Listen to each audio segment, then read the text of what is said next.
Europe was created by history and America was created by philosophy. बरतानिया की पूर्व प्रधानमंत्री मार्गरेट थ्रेचर ने ये बात कही थी। इसके मायने ये कि आज जो यूरोप का स्वरूप है वो उसके अतीत के वजह से हुआ है। वहाँ बरसों तक जंग चली, कई महान साम्राज्य वहाँ बने और मिटे, उनका लंबा इतिहास रहा है। वहीं अमेरिका की बुनियाद फ़लसफ़े पर आधारित रही है। सिद्धांत, प्रिंसिपल्स, मानवाधिकार, समानता, इन सब उसूलों ने अमेरिका को जन्म दिया। ये बात कई मायनों में एकदम सच भी है। इसलिए यूरोप में भले ही कई देश हों, लेकिन उनकी पहचान आज एक साथ जोड़कर ही देखी जाती है। दुनिया में 7 महाद्वीप हैं। अगर नॉर्थ अमेरिका से यूएस को गायब कर दिया जाए तो दुनिया का सबसे ताकतवर, सबसे सफल महाद्वीप बिना शक और शुबा के यूरोप ही कहलाएगा। एक समय इसका दुनिया में सिक्का चलता था। फ्रांस और ब्रिटेन जैसे देशों ने तो मिलकर लगभग पूरी दुनिया में ही राज किया हुआ है और आज भी यूरोप की शक्ति कम नहीं हुई है। आप देखिए, यूरोपियन यूनियन की जो संयुक्त जीडीपी है वो 17 ट्रिलियन डॉलर के आसपास है। दुनिया की सबसे बड़ी आर्थिक शक्तियों में से एक है ये। जर्मनी, फ्रांस, इटली जैसे देश अकेले ही टॉप 10 ग्लोबल इकॉनमीज़ में आते हैं। यूरोप दुनिया के सबसे बड़े ट्रेडिंग ब्लॉक्स में भी माना जाता है। चीन और अमेरिका दोनों को कड़ी टक्कर देता है। Tech, automobile, pharma, machinery, luxury brand, हर जगह यूरोप टॉप क्लास है। यानी पैसा, टेक्नोलॉजी, इनोवेशन, तीनों में यूरोप बहुत मजबूत समझ में आता है, बहुत मजबूत माना जाता है। फिर मिलिट्री पावर में भी आप आ जाइए तो यूरोप का नंबर ठीक ठाक लगता है। यूरोप के 27 में से 22 देश नेटो के मेंबर हैं। फ्रांस और ब्रिटेन के पास न्यूक्लियर वेपन्स हैं। दुनिया के सबसे आधुनिक फाइटर जेट, सबसे प्रशिक्षित स्पेशल फोर्स, नई मिसाइलें भी यूरोप के पास है। अगर पूरे यूरोप की मिलिट्री पावर को मिला दिया जाए तो कई मामलों में ये रूस को भी टक्कर दे सकती है। फिर डिप्लोमेसी के मामले में भी यूरोप बहुत आगे है। यूनाइटेड नेशंस सिक्योरिटी काउंसिल में ब्रिटेन और फ्रांस परमानेंट मेंबर हैं। यूरोप के कई देश आपस में इंटेलिजेंस शेयरिंग करते हैं, अंतर्राष्ट्रीय मंचों पर एक दूसरे का साथ भी देते हैं। इतने मजबूत देशों से मिलकर बनता है यूरोप। फिर भी यूरोप में पिछले 25 वर्षों में एक व्यक्ति का डर चुपचाप घूम रहा है। एक नेता जिसे यूरोप पढ़ने की कोशिश करता है लेकिन समझ नहीं पाता। उसके पास ऐसी ताकत है जिसने पूरे महाद्वीप की रातों को बेचैन कर दिया है। हम बात कर रहे हैं रूस के राष्ट्रपति व्लादिमीर पुतिन की। यूरोप में पुतिन का डर कोई नई या अनोखी बात नहीं है और ऐसा भी नहीं है कि ये डर सिर्फ फरवरी 2022 के बाद शुरू हुई, रूस यूक्रेन युद्ध के बाद और उस हमले के बाद ये डर शुरू हुआ है। 1999 में चेचन्या पर हमला, 2008 में जॉर्जिया पर कब्ज़ा, 2014 में क्रीमिया पर कब्ज़ा, फिर डॉनबास पर धीरे धीरे कब्ज़ा और 2022 में फिर यूक्रेन पर हमला और उसके 19% इलाके पर कब्ज़ा कर लेना। इन आक्रमण और कब्ज़ों से यूरोप डरता है। उसका डर है कि यूक्रेन के बाद अगला नंबर उसका ही आ सकता है। इसलिए जंग में यूक्रेन को जिताने के लिए यूरोप के देश एड़ी चोटी का जोर लगा रहे हैं। फिर भी रूस इस जंग में बहुत आगे निकल चुका है। उसके पास खोने को कुछ भी नहीं है, लेकिन यूक्रेन के पास खोने को सब कुछ है। पर ये तो सिर्फ बात हुई सीधे मिलिट्री अटैक की, इन्वेजन की और कब्जे की। क्या पुतिन का डर पूरे यूरोप में सिर्फ इसी वजह से है? क्या वाकई पुतिन किसी दिन उठकर यूरोप पर हमला कर देंगे और उस पर कब्जा कर लेंगे? ये सुनने में बड़ा अनरियलिस्टिक सा लगता है। डायरेक्ट अटैक और कब्जे के अलावा भी यूरोप की कई अलग चिंताएं हैं, जैसे रूस कहीं उनके चुनावों में दखल ना दे, कहीं साइबर अटैक ना करवा दे, बड़े नेता या जनरल की सीक्रेट किलिंग ना करवा दे, हत्या ना करवा दे और कहते कि हमने तो कुछ किया ही नहीं। ये बात बहुत रियलिस्टिक लगती है और ऐसा इतिहास में पहले हुआ भी है। इसलिए यूरोप की चिंता लॉजिकल समझ में आती है।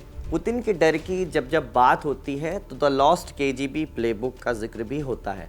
इसमें ये बातें लिखी हुई हैं कि रूस को एक सुपर पावर बनाने के लिए क्या क्या किया जाए। इसमें यूरोप का भी जिक्र अलग से मिलता है कि कैसे उसे अनस्टेबल करना है, आर्थिक तौर पर हो या राजनीतिक तौर पर, ताकि कोई भी रूस के लिए आगे जाकर ख़तरा ना बने। ये द लॉस्ट केजीबी प्लेबुक है, वो कोई खुफिया डॉक्यूमेंट नहीं है, दस्तावेज नहीं है जो बहुत पहले खो गया हो।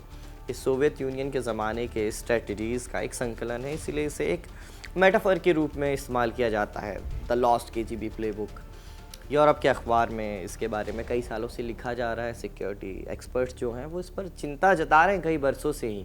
लेकिन ये जो चिंता थी वो फरवरी 2022 के बाद और बढ़ गई। इस चिंता का एक नया उदाहरण अब फ्रांस से भी आ गया है। वहाँ बात चल रही है कि आम नागरिकों को भी सेना में शामिल किया जाए। फिलहाल वॉलंटरी मिलिट्री सर्विस शुरू करने की बात हो रही है, लेकिन ज़रूरत पड़ी तो जबरन फ्रांस अपने नागरिकों को जंग के मैदान में भी भेजेगा, और ये सब हो रहा है एक शख्स के डर से, व्लादिमीर पुतिन।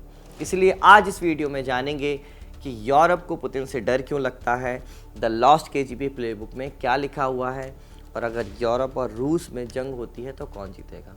नमस्ते, मेरा नाम साजिद है और आप खबर गांव देख रहे हैं।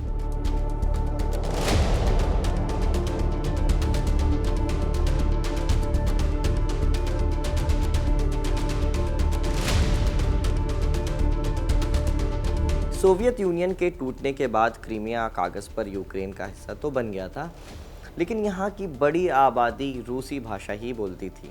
2013 और 14 में जब यूक्रेन में यूरो मैदान आंदोलन तेज़ हुआ और रूस समर्थक राष्ट्रपति विक्टर यानुकोविच भाग खड़े हुए, तो रूस को लगा कि यूक्रेन अब पश्चिमी ब्लॉक में चला जाएगा, उसका हिस्सा बन जाएगा। पुतिन ने सीधे हमले का मन बनाया, लेकिन अगर वो ऐसा कर लेते तो पश्चिमी देश तुरंत उसे बचाने के लिए आ जाते और रूस के लिए एक सीधी जंग का ऐलान हो जाता। इसलिए पुतिन शांत रहे। फिर आई 27 फरवरी 2014 की तारीख। सुबह करीब 4 बजे क्रीमिया की राजधानी में 2 सरकारी इमारतों पर नकाबपोश सैनिकों ने कब्जा कर लिया। ये इमारतें थी संसद और काउंसिल ऑफ मिनिस्टर्स। सैनिकों की यूनिफॉर्म बिना किसी निशान की थी, कोई झंडा भी नहीं था, चेहरा ढका हुआ, आधुनिक हथियार, नाइट विजन, मिलिट्री की भारी भरकम गाड़ियों का काफिला। लेकिन ये कोई नहीं बता पा रहा था कि ये जो सैनिक है वो हैं कौन। इसलिए मीडिया ने इन्हें पहली बार नाम दिया little green man.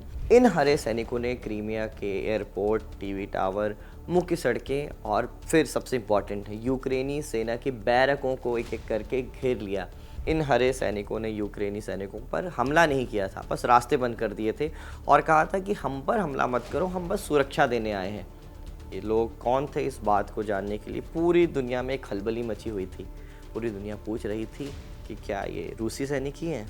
Vladimir Putin सबके सामने आए और टीवी पर कहा कि ये स्थानीय सेल्फ डिफेंस फोर्सेस हैं, हमारा कोई सैनिक वहाँ नहीं है, हमारा कुछ लेना देना नहीं है जो भी वहाँ हो रहा है।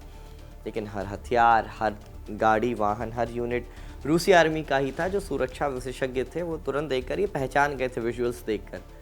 लेकिन पुतिन ये बात पहले ही नकार चुके थे, इसलिए कोई कुछ कर नहीं सकता था। फिर कुछ ही घंटों में इन सैनिकों ने पूरा प्रशासन अपने कब्जे में ले लिया। 16 मार्च 2014 को एक जनमत संग्रह कराया गया फिर क्रीमिया में।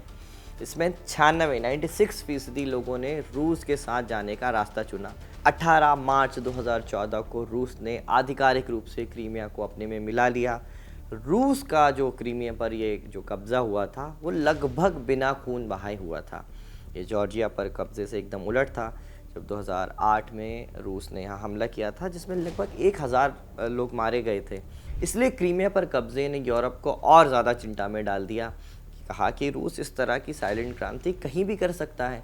इसी के बाद यूरोप और अमेरिका के सुरक्षा एक्सपर्ट्स ने, थिंक टैंक्स ने द लॉस्ट केजीबी बुक का मेटाफर दिया और इसके बाद तरह तरह की बातें लिखी जाने लगी। कहा गया कि ये पुतिन का ब्लूप्रिंट है और फिर पुतिन का खौफ यूरोप में फैल गया।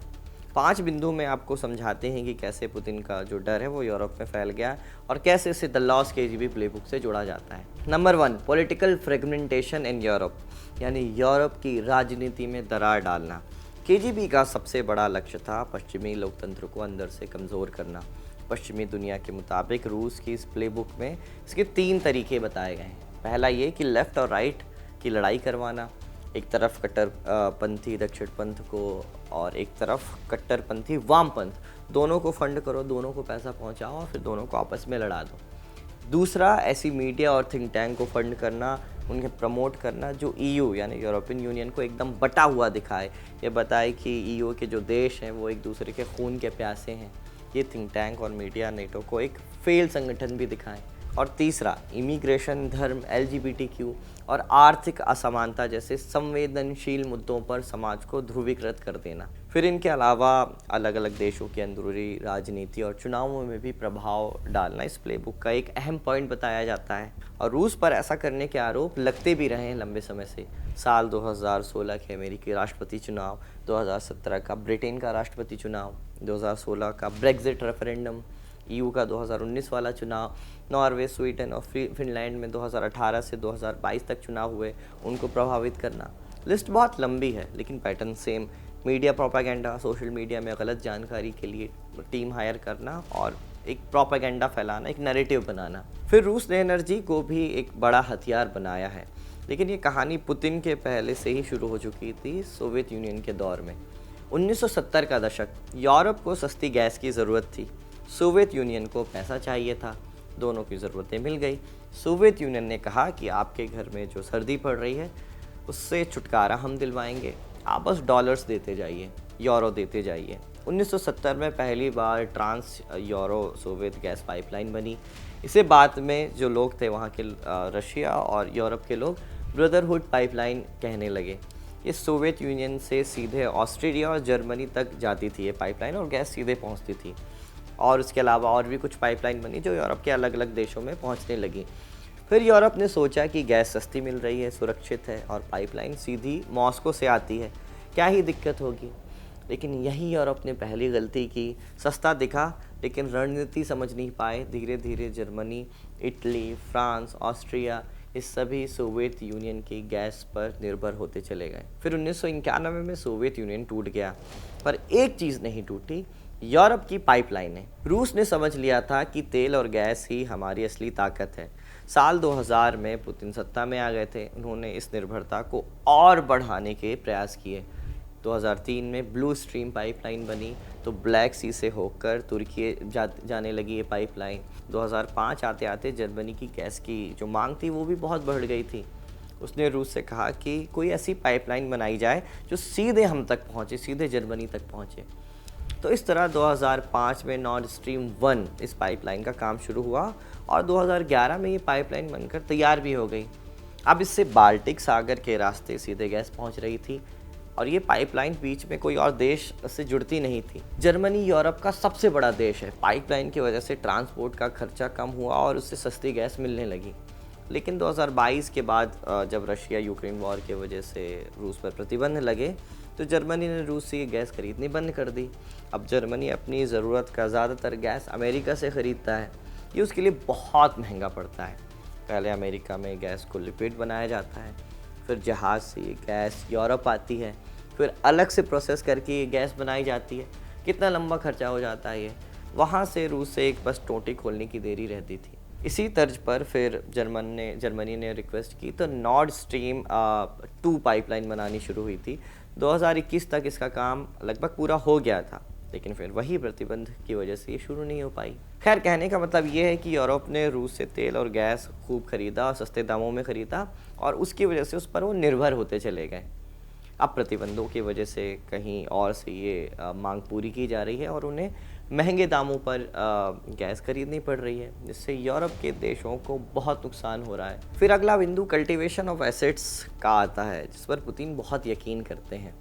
उन्हें फ्रेंडली लीडर्स की तलाश रहती है, रूस के लिए जो नरम हो, राजनीतिक रूप से रूस के पक्ष में बात करें, रूस से तेल और गैस के अलावा दूसरा व्यापार भी वो लोग करें। पड़ोसी देशों में पुतिन अपने दोस्तों का चुनाव जिताने के लिए भी वो जी जान से लगे रहते हैं।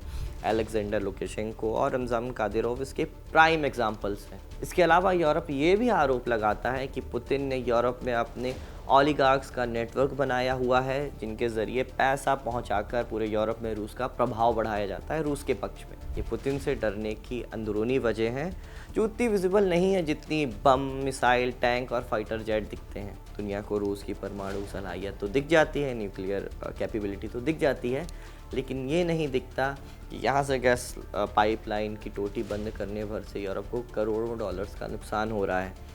तो ये वो पूरी तस्वीर है जिसे समझे बिना यूरोप की बेचैनी, उसकी तैयारी और पुतिन को लेकर उसका डर समझ नहीं आ पाएगा। एक तरफ है यूरोप, दुनिया की सबसे पुरानी सभ्यताओं वाला सबसे अमीर और सबसे ताकतवर महाद्वीप, और दूसरी तरफ है एक ऐसा नेता जिसने पुराने सोवियत मैनुअल की धूल झाड़कर 21वीं सदी में भी उसे अपनी सबसे बड़ी ताकत बना रखा है।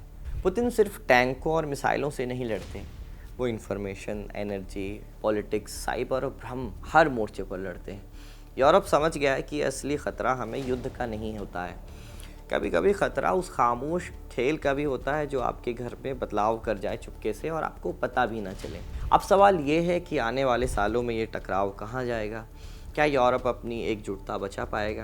क्या रूस अपनी पुरानी महाशक्ति वाली छवि वापस लेकर आ पाएगा?